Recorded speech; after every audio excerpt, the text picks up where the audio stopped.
Hello, welcome to yet another video of Acharya Nidana Academy. Today we are going to discuss one of the concept Abhyantara Rogamarga in a little bit more detail.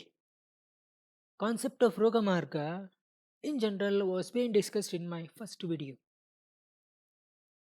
of the first video of this particular channel. So before going into this particular concept, let us have some of the basic concepts which we need to learn. First, if physics, chemistry, and biology and Ayurveda fundamentals are well known, then any information mentioned in Ayurveda can be learned with deepest understanding. Second, we have to practice the concept of minimalism.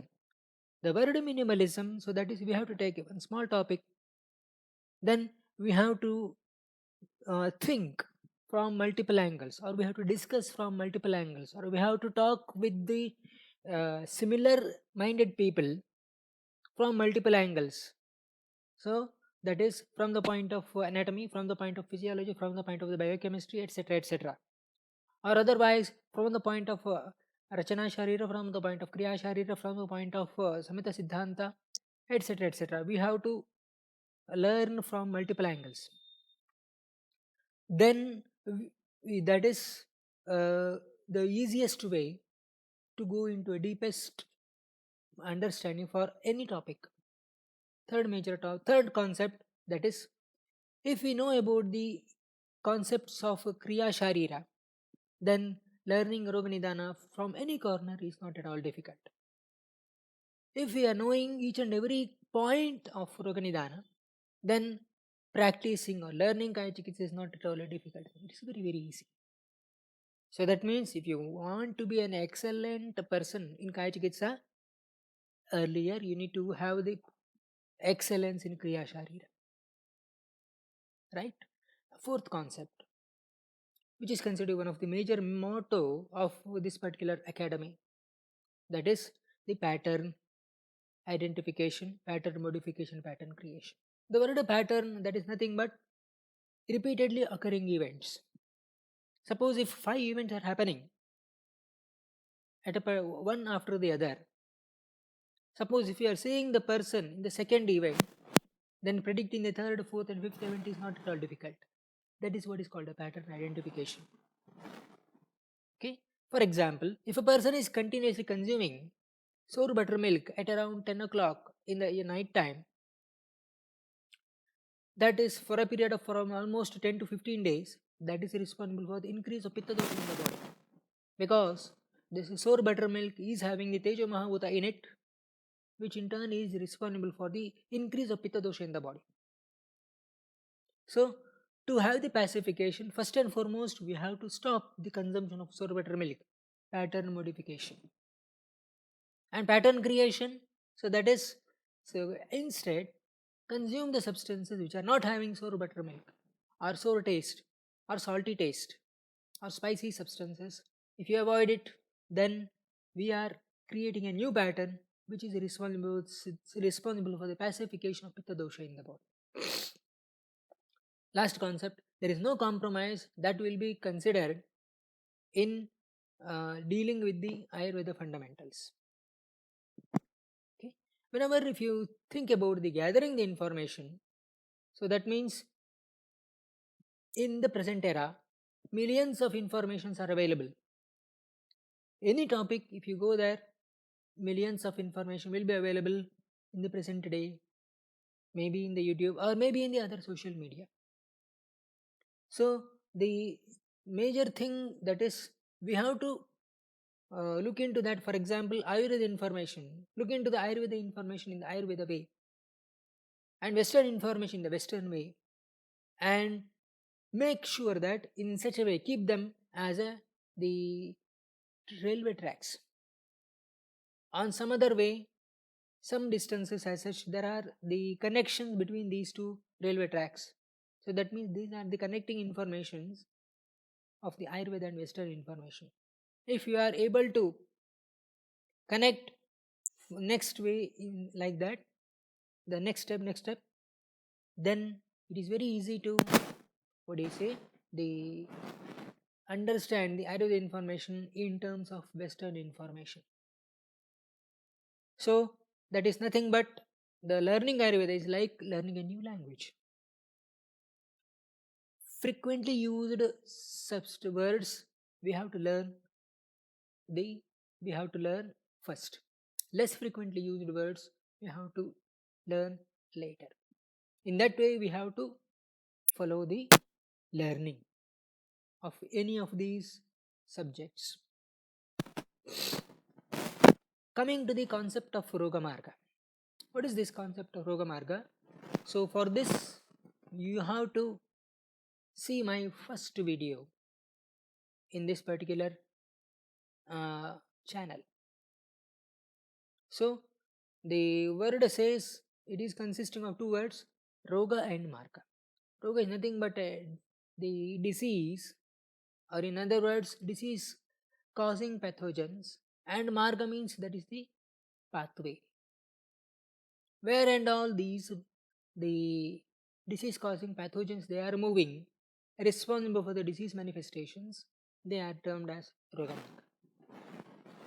So, in that particular video, there were three Rogamarga that were being explained: Abhyantara, Madhyama, and Bahya Rogamarga. In this particular video, we are going to learn about the Abhyantara Rogamarga. Whenever, if you say about the Rogamarga, Abhyantara Rogamarga, most of the occasions we are going to say it is nothing but alimentary canal. The reason is most of the diseases, they are considered to be manifested due to abnormal digestive fire, which in Ayurveda that is being termed as Agni Mandya. So whenever this particular Agni Mandya is happening because of abnormal diet pattern, the most common diet pattern that may occur in an individual's routinely, they are adhyasana. Adhyasana in the sense where the person will be consuming excess amount of food before the digestion of previously ingested meal. Whereas Vishamashana, in the sense the person will be consuming the food. So that is, he will not be following a particular pattern in terms of quantity, in terms of timing. Quantity in the sense the person will be consuming the food too early. Suppose if he is a diet, the lunch he usually takes around 1 p.m. Too early in the sense by 10 or 11 a.m. he consumes it. Sometimes he will be consuming it at 10 o'clock or 11 o'clock. Sometimes he will be consuming the food around 3 or 4 o'clock. This is in terms of timing. And in terms of quantity, in the sense, sometimes the person will be taking too little amount of food. Sometimes he will be taking too large amount of food. That is Vishamashana. Whereas Samashana, where the person will be consuming the food that is both wholesome and unwholesome at a particular time period. For example, if a person is coming from southern India, if he is visiting northern part of India, for example Punjab or so, he is consuming the wheat as well as the curry which is made up of mustard oil. Wherein wheat, the person may be in a position to consume the wheat substances, but he is not homologated, or he is not having any kind of the, what do you say, the affinity to consume the food prepared out of mustard oil. That is Samashana. In all these occasions, these are considered to be the nidana or etiological factors to have the abnormal digestive fire, which is actually responsible for the stasis of food in the stomach for more than 2 hours or 3 hours or so. Naturally, when a person is consuming the food, so that may remain in the stomach for a period of almost 2 hours. If a person is consuming frequently a large amount of at a particular time, this particular storage capacity of the stomach may be increased. Maybe for 3 hours or so, he may be having that. In that particular situation, what actually happens is,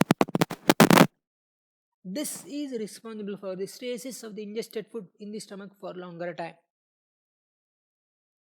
when there is stasis of the food happens in the stomach for more than the stipulated time, what actually happens is that will be responsible for the proliferation of microorganisms in the stomach. Reason, most of the occasions we are going to have the food substances which are mainly having carbohydrate in the food, and this particular carbohydrate is considered to be the rich source of food for microorganisms, specifically bacteria. This is responsible for the inflammation of the gastric mucosa. Why inflammation is happening? Why not inflammation happens in the small intestine? Small intestine also there may be possibility of inflammation, but as the food is present in the stomach, because of the closure of pyloric antrum, initially there will be inflammation of the gastric mucosa may happen. Because of this, that will be responsible for the release of proteins in the stomach, that is inflammatory markers. And this particular inflammatory markers actually that is responsible for the further transport of these inflammatory markers into the cardiovascular system. And as these are considered to be larger molecules, they are not moving into the liver, hepatobiliary system, that may not enter into the blood circulation there, that has to enter via lymphatics. Further, what actually happens in this, let us look into that. So here, this is an alimentary canal, the larger image. This is particular picture is a stomach, and this particular small, the blue colored rectangle, that is considered to be this particular larger image. That is the image of the part of the stomach as well as the capillary. When there is a person is having the increased, what do you say, that the food substances happening because of adhesion, etc., what actually happens is that is responsible for the inflammation to happen in the gastric mucosa. This is responsible for the increased inflammatory markers, that is nothing but a proteins to be secreted in the stomach. This is responsible for the increase of oncotic pressure in the stomach. So that means there will be more secretions may enter via capillary to stomach. This is resulting in the mucus damage. When there is mucus damage because of the one, that is the inflammatory markers, because of the microorganisms, this particular fluid which is being present in the stomach, that will be moving into the capillary via the gastric mucosal damage. They will be moving into the capillary. As they are proteins, they are not moving via the capillary to liver, they are moving via lymphatics to the cardiovascular system. Thus, it may enter into the heart. So, whenever if there is accumulation of these inflammatory markers in the stomach, it could be chaya.